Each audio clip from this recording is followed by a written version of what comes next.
Yes बच्चों, good morning. हम जो है आज पाठ पढ़ेंगे महादेवी वर्मा का जो पाठ है भक्तिन, उसके बारे में। हमने कल की क्लास में महादेवी वर्मा के जीवन के बारे में देखा था कि वो किस प्रकार जो है उनकी रचनाएं हैं आम जीवन से संबंधित। तो आज जो उनका ये पाठ है भक्तिन, इसके बारे में हमने देखा कि एक महिला है और उसके संघर्ष की इसमें कहानी है। तो हम देखते हैं कि क्या उस महिला की संघर्ष की कहानी रही और उससे कैसे प्रभावित होकर महादेवी वर्मा ने उसके ऊपर जो है ये पाठ रचा है।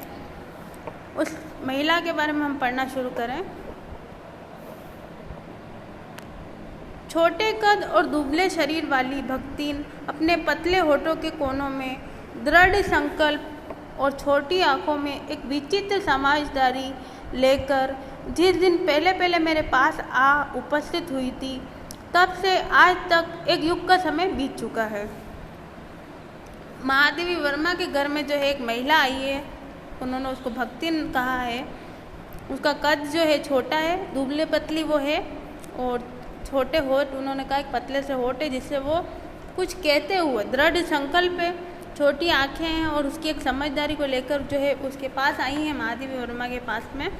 उस समय को बीते हुए जो है एक युग हो गया है।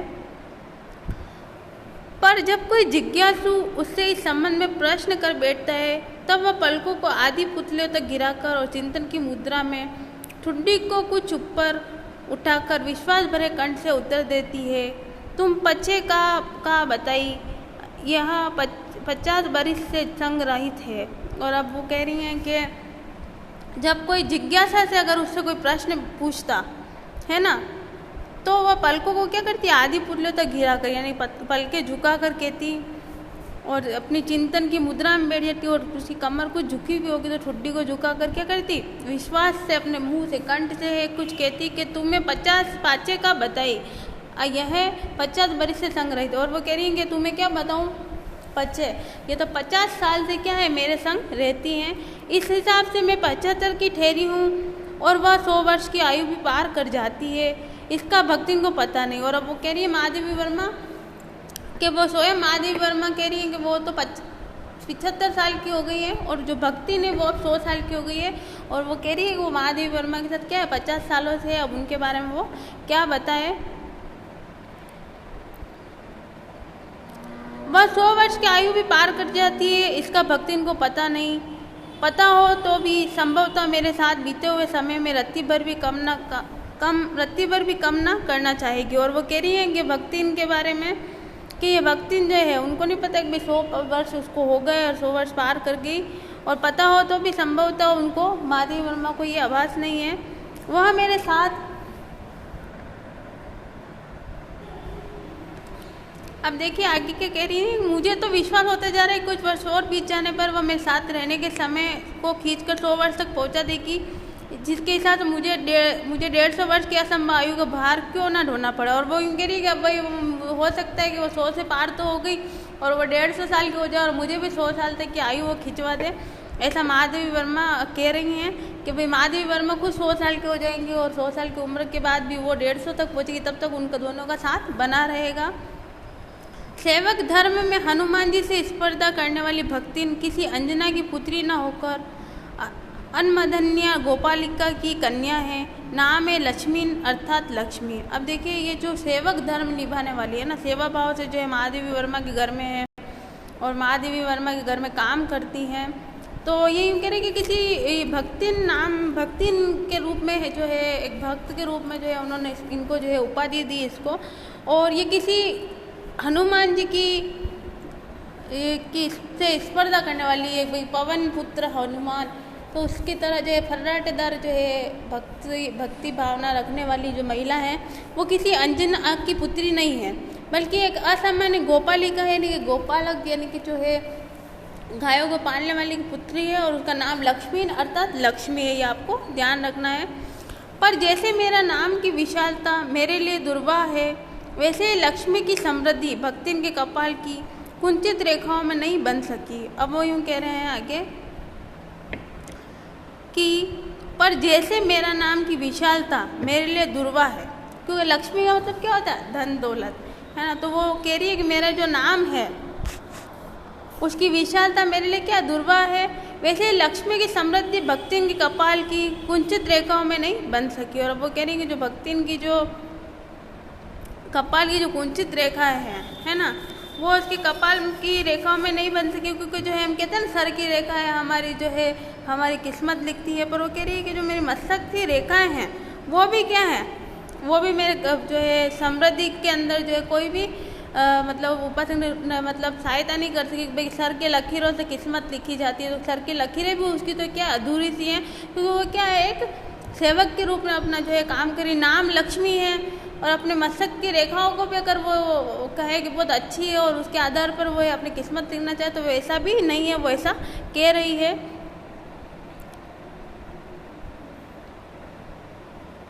वैसे तो जीवन में प्राय सभी को अपने अपने नाम का विरोधाभास लेकर जीना पड़ता है, पर भक्तिन बहुत समझदार है, क्योंकि वह अपना समृद्धि सूचक नाम किसी को बताती नहीं। और अब क्या कह रही हैं कि भाई अपना नाम के आधार पे लोग अपने आप को जो है महान समझने लगते हैं, पर जो भक्तिन है, और कुछ लोग तो विरोध करते हैं कि भाई मेरा नाम अच्छा नहीं इसलिए मेरा काम भी अच्छा नहीं है, और ऐसा वैसा, और बहुत सारी बातें जो है कोसा-कोसी करने लगते हैं।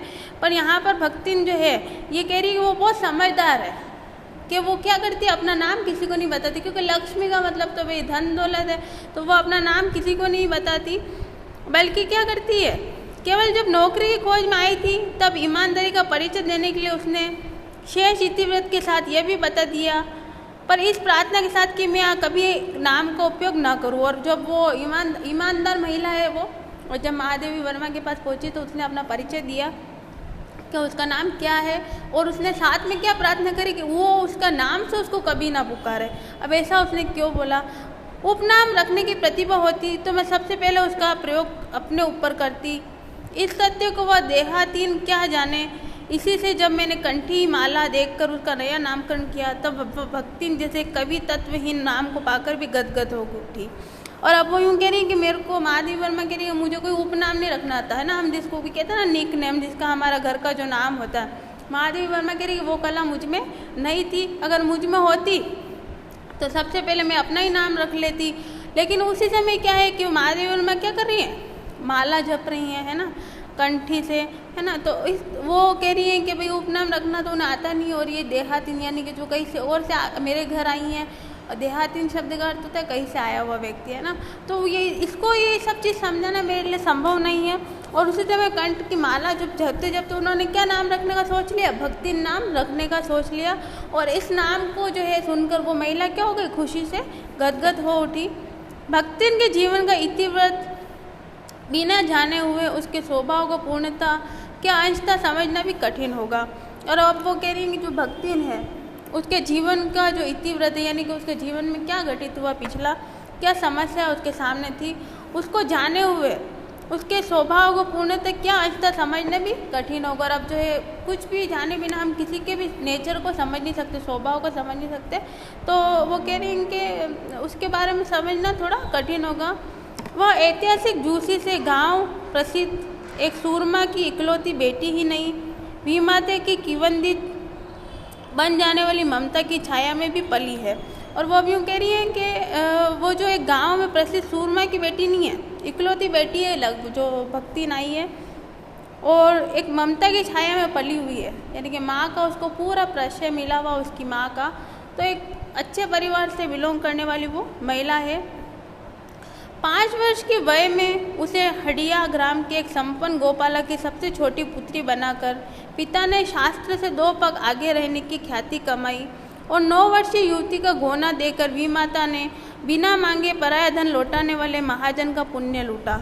और अब आगे क्या हो गया, 5 वर्ष की जो अल्पायु है, हडिया गांव के एक संपन्न गोपालक की सबसे छोटी पुत्रवधू बनकर पिता ने क्या कर लिया, शास्त्र से 2 पग आगे रहने की ख्याति कमी। और अब जो है उसके पिता ने उसका विवाह कर दिया, है ना। गांव का एक संपन्न गोपालक था, उसकी सबसे छोटी बहू बनाकर उसको क्या कर दिया, विदा कर दिया। और 9 वर्षीय युवती का क्या हुआ, गोना देकर अब जो है छोटी आयु में तो जो उसकी शादी कर दी, और जब 9 साल की हुई तो उसका गोना कर दिया। गोना करना मतलब उसको अपने ससुराल भेज दिया। पहले क्या होता था, शादी होती थी तो कुछ समय के लिए लड़कियों को अपने घर रोक लिया जाता था, और फिर उसको बाद में जो है विदा कर दिया जाता था, तो उसको गोना कहा जाता है। तो उसके पति के घर पे उसको भेज दिया, और बिना मांगे पराया लौटाने वाला महाजन का पुण्य लौटा। और जो है बेटियां तो पराया धन है, ऐसा जो है हमारे समाज में जो है प्रचलित है और हमारे घरों में भी कई सारे लोग कहा करते हैं। तो पराया धन हो गया बेटियां तो बहुत बड़ा सा काम कर लिया, ऐसा महाजन का पुण्य उन्होंने लूट लिया उसके पिताजी ने। और उनकी तो इतनी श्री हुई कि उनकी बेटी क्या हो गई, विदा हो गई।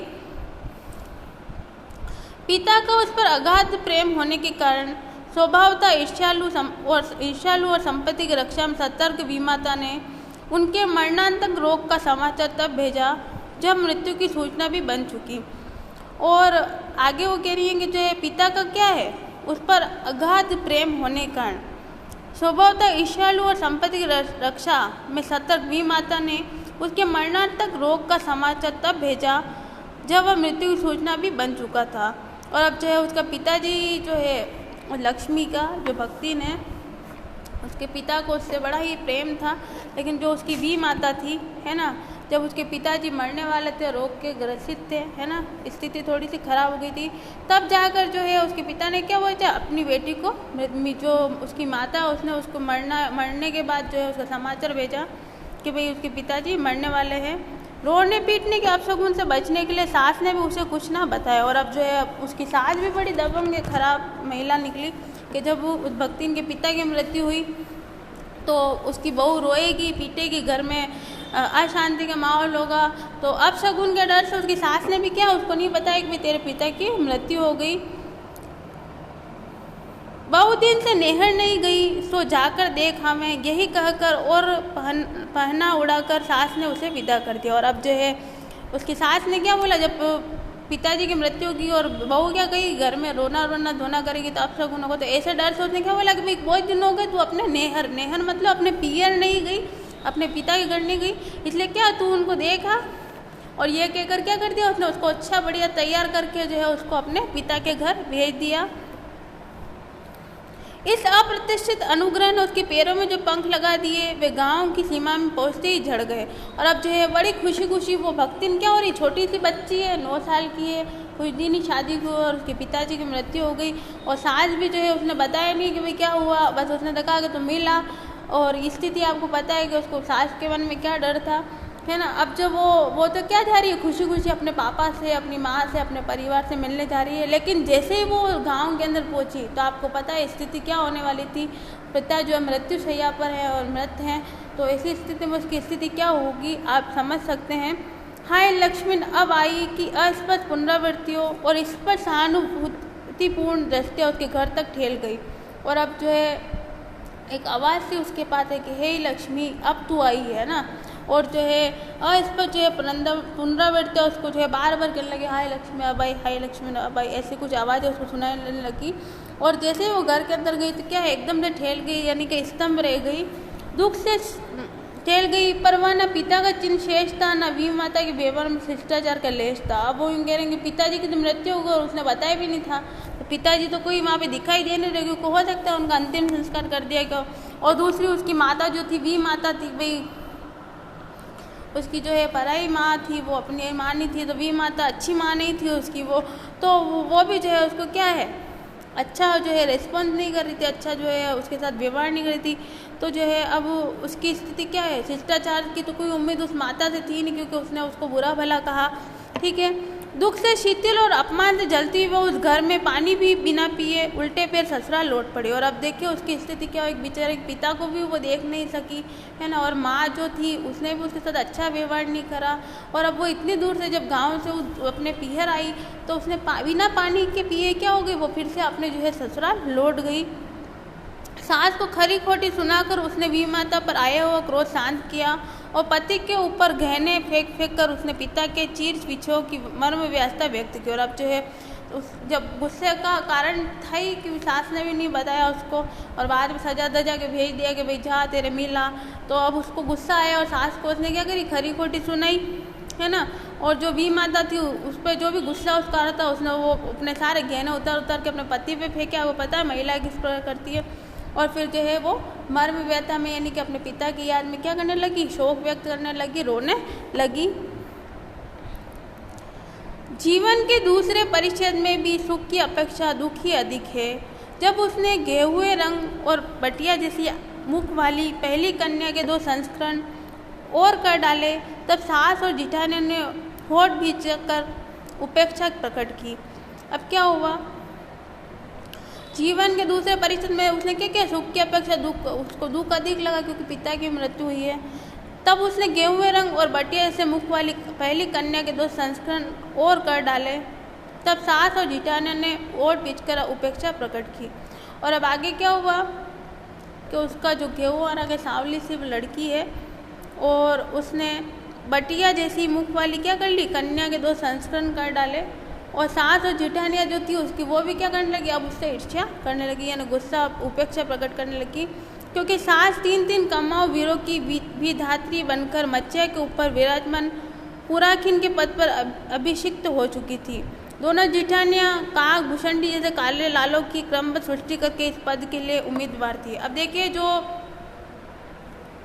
लक्ष्मी ने उसको क्या हो गई, 2 बेटियां हो गई, है ना। और जो उसकी जिठानियाँ थी वो भी काली गलोटी थी, बिल्कुल दिखने में अच्छी नहीं थी, कुरूप थी, है ना। उनके भी अपने काले गले बच्चे थे, वो भी लड़के थे। और जो सास है उसके भी 3 पुत्र थे और खूब कमाते थे, इसलिए वो तो सेठानी बन के बैठी थी। लेकिन यहाँ पर क्या होगा, लक्ष्मी जो है, जो भक्ति ने, उसके तो 2 पुत्रियाँ हो गई। तो अब भाई ये स्थिति तो थोड़ी खराब हो गई। क्या होता है देखिए, छोटी बहू के लीक छोड़कर चलने के कारण उसे दंड मिलना आवश्यक हो गया। और अब देखिए कि जो उसने काली, यहाँ पे क्या कैसा शब्द यूज किया कि दोनों जीटा ने काग भूषणी जैसे कालों के क्रम सृष्टि कर इस पद के लिए उम्मीदवार थी, यानी कि उसके तो काले काले जो है पुत्र हो गए, फिर भी वो क्या है कि भाई महान कहलाने वाली है, कि भाई उसके तो अच्छे बच्चे हैं, लड़के हुए हैं। और जबकि छोटी बहू जो है उसने तो क्या किया, पुत्रियों को जन्म दिया, इस कारण उसको क्या हो गया, दंड मिलना आवश्यक हो गया। जिठानियाँ बैठकर लोक चर्चा करती है, उनके कलुटे लड़के धूल उड़ाते हैं। और अब जिठानियाँ क्या करती है, बैठ जाती है और पंचायतें करती, क्योंकि आपको पता है औरतों का क्या काम होता है ना। तो वो जिठानियाँ भी लोक चर्चा, यानी कि लोगों को इकट्ठा करके आसपास से बातें करती रहती है। और उनके जो काले कलुटे जो लड़के हैं वो क्या करते थे, मस्ती करते थे, धूल उड़ाते रहते हैं। वह मट्ठा फेरती, मट्ठा मतलब जो छाछ होती है ना, उसको मट्ठा कहते हैं। वो मट्ठा फेरती, कूटती, पीसती, रांधती, और उसकी नन्ही लड़कियाँ गोबर उठाती, कंडे पत्ती। जेठिया ने अपने भात पर सफ़ेद राब रखकर गाढ़ा दूध डालती और अपने लड़कों को ओटते हुए दूध पर से मलाई उतरकर खिलाती है। और अब देखिए कि दोनों में डिफरेंट, एक तरफ भक्तिन की जो छोटी छोटी नन्ही लड़कियां हैं प्यारी सी, वो क्या करती हैं, अपनी माँ के साथ काम करती हैं, घर में गोबर उठाती हैं, कंडे पीटती हैं, है ना। और घर के जो अन्य काम काज है वो करती हैं अपनी माँ के साथ, है ना। और जो है माँ जब सफ़ेद राब बनाती है ना छाछ से, तो राब भी फेरती हैं। लेकिन दूसरी ओर जो उसकी जिठानियों के लड़के हैं वो क्या करते हैं, जब जिठानियाँ के घर में दूध है, क्योंकि वो किसके घर पे बिहा के गई है, गोपालक के घर पे बिहा के गई, तो गोपालक के घर में दूध की तो भाई अंबार है, तो उबलते हुए दूध से वो क्या करती है, अपने पुत्रों को मलाई निकल खिलाती।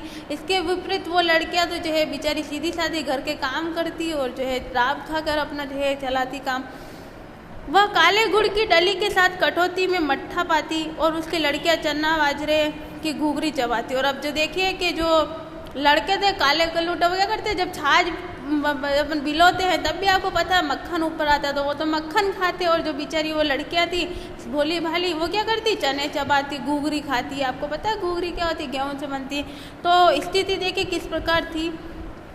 इस दंड विधान के भीतर कोई ऐसी धारा नहीं थी जिसके अनुसार खोटे सिक्कों की टकसाल जैसी पत्नी से पति को विरक्त किया जा सकता। और अब वो यूँ कह रहे हैं कि जो ऐसा दंड विधान है इसके भीतर कोई ऐसी धारा नहीं थी कि जिसके अंदर खोटे सिक्कों की जो है टकसाल जैसी पत्नी से जो है पति को क्या कर दिया जाए, विरक्त किया जा सकता है। सारी चुगली चबाई की परिणति उसके पति प्रेम को बढ़ाकर ही होती थी। अब जो है सारी चुगलियाँ क्या हो जाती थी, उसके पति प्रेम को बढ़ाकर ही होती थी। जेठिया ने बात बात पर धमाधम पीटी कूटी जाती और जीठा ने क्या हो जाती थी, बात बात पर जो है उनको जीठा उनके जेठ जी उसको क्या करते थे, मारा मारी करते थे। पर उसके पति ने उसे कभी उंगली भी नहीं छुआ। और अब एक उसकी अच्छी बात ये भी थी कि जो है लक्ष्मण के पति ने जो है लक्ष्मण को कभी भी एक उंगली नहीं चुकाई। वह बड़े बाप की बात वाली बेटी को पहचानता था। इसके अतिरिक्त परिश्रमी, तेजस्विनी और पति के प्रति रोम में जो है सच्ची पत्नी को वो चाहता भी बहुत रहा होगा। और अब जो है उसका पति काफ़ी अच्छा रहा, क्योंकि एक तरफ तो जो लक्ष्मी थी वो बड़े गोपालक की बेटी थी, तो उसके पति को ये एहसास था कि भाई ये तो अच्छे घर की है, बड़े घर की है, तो उसको मारना भी जो है अनुचित है ना। और दूसरी तरफ वो अपनी पत्नी से थोड़ा प्रेम भी किया करता होगा, सच्चा प्रेम करता होगा और सच्चाई से अपनी पत्नी का सम्मान करता होगा। वो तो हम इस पार्ट को पढ़ेंगे आगे तभी हमें मालूम पड़ता होगा, शुरुआती दौर में कुछ भी हो सकता है कहानी के अंदर, तो इस कारण भी शायद वो उसको हाथ नहीं लगाता होगा, क्योंकि उसके प्रेम के बल पर ही पत्नी ने अलगोजा करके सबको अंगूठा दिखा दिया। और आगे जो है जो पति के प्रेम से ही जो है भाई आत्मसम्मान मिलता है एक इंसान को, भाई एक अपने परिवार में एहसास होता है कि अब उसका पति अच्छा है। तो ऐसे में जो है वो वैसे भी तेज तरार और उसने अपने पति के बल पे ही क्या कर दिया, जो है ससुराल वाला की जो कितनी भी अगर वो कर रहे थे बुरा उसके साथ, लेकिन उसने अंगूठा उनको दिखा रखा था। काम वही करती थी, इसलिए गाय भैंस खेत खलिहान अमराई के पेड़ आदि के संबंध में उसी का ज्ञान बहुत बड़ा चढ़ा था। और अब जो सारे घर की जिम्मेदारी छोटी बहू होने के नाते भी वही भक्ति निभाती थी, तो उसको सभी चीज़ों का ज्ञान होता है। इसीलिए आपको कहा जाता है प्रत्येक चीज़ में अपना हस्तक्षेप रखें, आप काम करें, क्योंकि काम करने से क्या होगा, आपको नॉलेज होगा। बिना कुछ करे आपको कुछ भी हासिल नहीं होता। तो भक्ति भी यहाँ पर यही है कि उसको गाय भैंस से खेत खलिहान सब चीज़ों का ज्ञान था और बड़ा चढ़ा के उसको ज्ञान था। उसने छाट कर ऊपर से असंतोष की मुद्रा के साथ और भीतर से पुलकित होते हुए जो कुछ लिया वह सबसे अच्छा भी रहा। और अब वो यूँ कह रही है कि जो है उसने छाट चढ़कर ऊपर से क्या असंतोष की मुद्रा के साथ और भीतर से पुलकित होते हुए और कुछ भी लिया वह सबसे अच्छा भी रहा। और अब वो कह रही है कि आगे से आगे क्या हो रहा है, उसका ज्ञान जो है अलग ही तरीके से था और सबसे अच्छा भी था।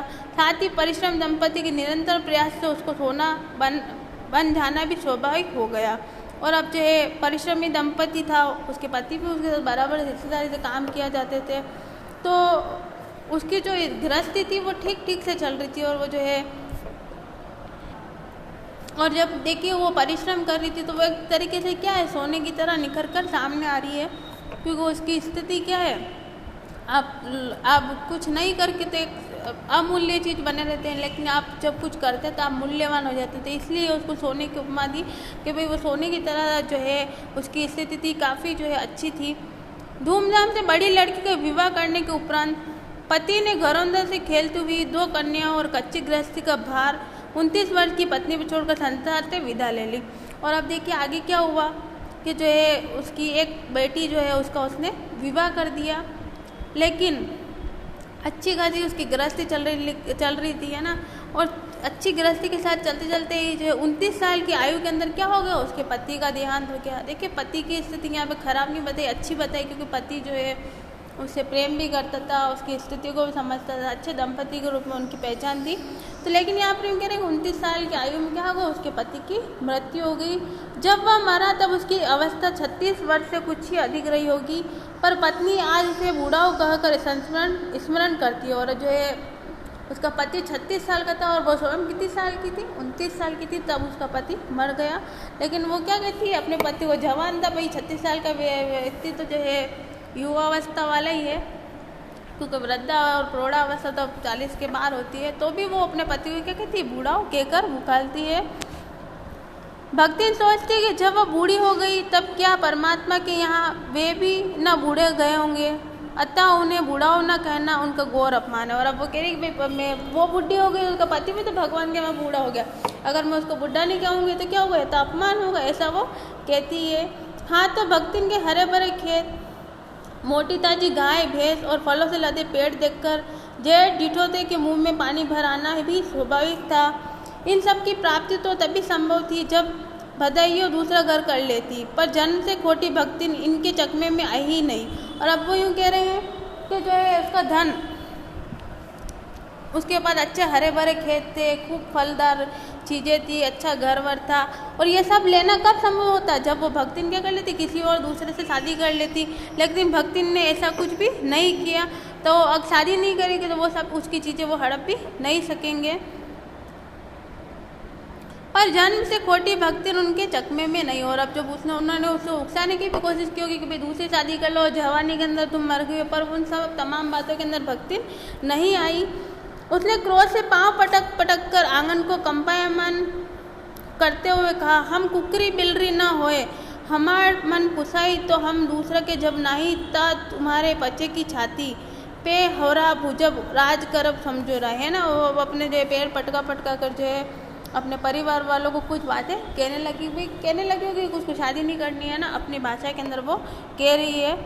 उसने ससुर अजिया ससुर और जाने के पीढ़ियों के ससुर गणों की उपार्जित जगह जमीन से सुई की नोक बराबर भी देने की उदारता नहीं दिखा। और अब जो है उसके पिता ने उसको जो दिया, उसके ससुर की जो चीज़ें थी, उसने उसके देवर जेठानियों ने जो भी उससे कोशिश की है ना लेने की, उसने एक भी चीज़ उनको देने की जो है इधर से उधर भी सुई की नोक की तरह भी हिलाई नहीं, क्योंकि वो क्या है एक तेज तरह और जो है संघर्षशील महिला थी। हमने शुरुआत में देखा तो छोटी उम्र के अंदर ही जो है वो काफ़ी समझदार रही और उसने जो है उसके जेठ जेठानियों को उकसाने पर भी उसने कुछ भी चीज़ देने की नहीं करी।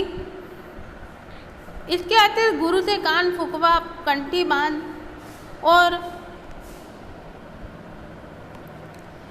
अब देखिए उसने क्या बोला, इसके अतिरिक्त जो है गुरु से कान फुकवा कर, कंठी बांध और पति के नाम पर घी से चिकने केशों को समर्पित कर अपने कभी ना टलने की घोषणा कर दी। और वो उसने कहते हैं कि भाई वो तो कभी भी जो है पति के एक ही पति से भाई उसकी शादी हुई है और उसी के साथ उसने जो भी कसम खाई थी उसी के साथ वो जीवन निर्वाह करेगी और किसी और शादी नहीं करेगी और उसकी संपत्ति की सुरक्षा करेगी और वो वहीं पे रहेगी।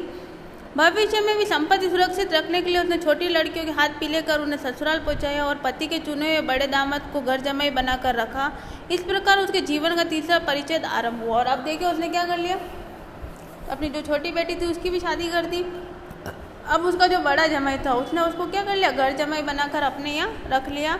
तो अब जो है उसके जीवन का क्या हो रहा है, तीसरा पड़ाव शुरू हो रहा है। अब यहाँ तक हमने पाठ पढ़ लिया, अगली क्लास में हम जो इस पाठ को आगे और पढ़ेंगे। तो पहला पड़ाव हो गया छोटी उम्र में ब्याह, फिर उसकी परिवार की स्थिति कि उसके पिता की मृत्यु को उसको बताने का एक दुख उसने वो सहा, दूसरा दुख उसका पति का मर जाना, फिर उसके सामने एक अन्य जिम्मेदारी आना। ठीक है, अब तीसरा पड़ाव उसने अपने दामाद को घर जमाई बना कर रखा। अब क्या स्थिति होती है यह हम अगली क्लास के अंदर पढ़ेंगे।